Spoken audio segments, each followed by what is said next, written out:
Na svetu je približno 32 milijonov gluhih otrok. Številni se stežka naučijo brati, saj je pisana beseda zanje tuji jezik. Sodobna tehnologija pa lahko najmlajšim uporabnikom znakovnega jezika in njihovim družinam pomaga odpreti svet knjig.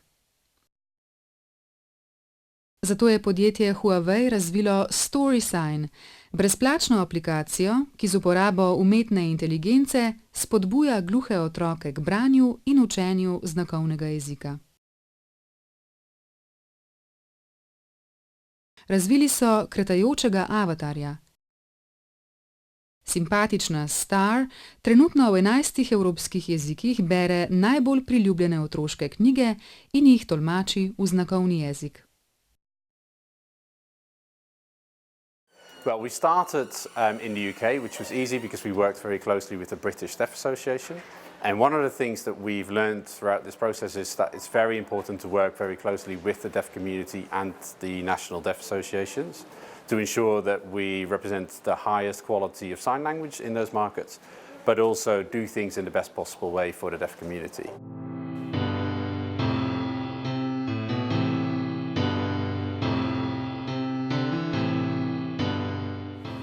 It takes quite a long time to produce a book to the level of quality that we want in every market. And we've just launched 52 new books in Europe, so 4 in 11 countries, which was a lot of time and effort working very closely with our partners, like Penguin, like the European Association of the Deaf, but also a lot of people from technology to marketing in the Huawei teams have been involved.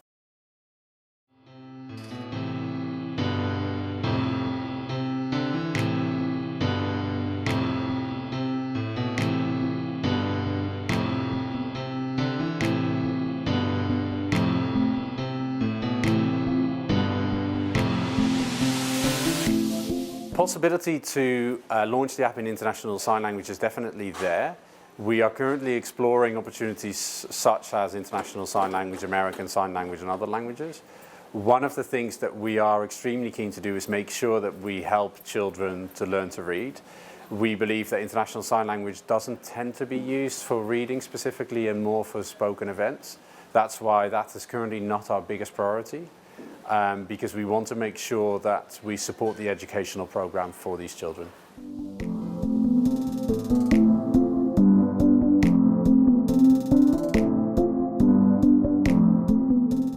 As I said, we are very keen to make the app available to every deaf child in the world.